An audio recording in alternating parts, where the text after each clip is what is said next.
اعوذ باللہ من الشیطان الرجیم بسم اللہ الرحمن الرحیم 23ویں شب قدر کے مخصوص اعمال۔ روایات میں امام باقر علیہ السلام سے روایت ہے کہ اس شب میں 100 رکعت نماز ادا کی جائے، جس کی نیت ہوگی کہ 2 رکعت نماز شب قدر پڑھتا ہوں قربتاً الی اللہ۔ اسی طریقے سے 2 رکعت کر کے 100 رکعت نماز کو مکمل کرے۔ اور اس شب میں 2 غسل بھی ہیں، ایک غسل اول شب میں اور دوسرا آخر شب میں انجام دے۔ غسل کی نیت ہوگی کہ غسل شب قدر کرتا ہوں قربتاً الی اللہ۔ اور اس شب میں سورہ عنکبوت، سورہ روم اور سورہ دخان کی تلاوت کرے اور سورہ انا انزلنا 1000 مرتبہ اس سورہ کی تلاوت کرے۔ اور اعمال میں سے کہ جو ان تینوں راتوں میں کرنا چاہیے وہ ذکر ہوا ہے کہ نبی کریم سے روایت ہے کہ اس شب میں 2 رکعت نماز بجا لائے اور ہر رکعت میں الحمد کے بعد سورہ قل هو اللہ 7 مرتبہ تلاوت کرے۔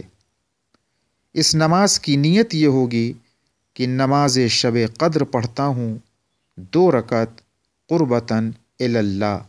نماز سے فارغ ہونے کے بعد 70 مرتبہ کہے استغفر اللہ و اتوب الیہ، استغفر اللہ و اتوب الیہ۔ اس کے بعد اعمال قرآن کو بجا لائے کہ سب سے پہلے قرآن کریم ہاتھ میں لے کر کھولے اور اس دعا کی تلاوت کرے۔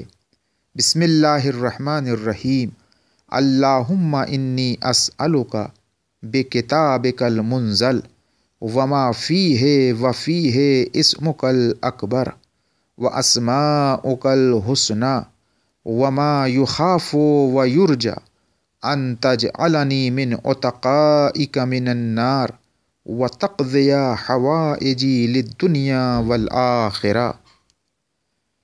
اس کے بعد اپنی حاجت کو خداوند عالم سے طلب کرے، پھر اس کے بعد قرآن کریم سر پر رکھے اور کہے اللہم بحق ھذا القرآن وبحق من ارسلتہ بہ وبحق کل مؤمن مدحتہ فیہ وبحقک علیہم فلا احد اعرف بحقک منک۔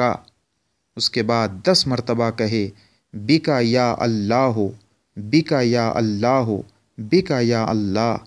پھر اس کے بعد 10 مرتبہ کہے بے محمد، بے محمد۔ پھر 10 مرتبہ کہے بے علی، بے علی۔ پھر 10 مرتبہ کہے بے فاطمہ، بے فاطمہ۔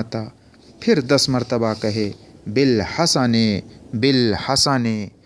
پھر 10 مرتبہ کہے بالحسین، بالحسین۔ پھر 10 مرتبہ کہے بے علی ابن الحسین، بے علی ابن الحسین۔ پھر 10 مرتبہ کہے بے محمد ابن علی، بے محمد ابن علی۔ پھر 10 مرتبہ کہے بے جعفر ابن محمد، بے جعفر ابن محمد۔ پھر 10 مرتبہ کہے بے موسیٰ ابن جعفر، بے موسیٰ ابن جعفر۔ پھر 10 مرتبہ کہے بے علی ابن موسیٰ، بے علی ابن موسیٰ۔ پھر 10 مرتبہ کہے بے محمد ابن علی، بے محمد ابن علی۔ پھر 10 مرتبہ کہے بے علی ابن محمد، بے علی ابن محمد۔ پھر 10 مرتبہ کہے بالحسن ابن علی، بالحسن ابن علی۔ پھر 10 مرتبہ کہے یا حجت القائم علیہ السلام، یا حجت القائم علیہ السلام۔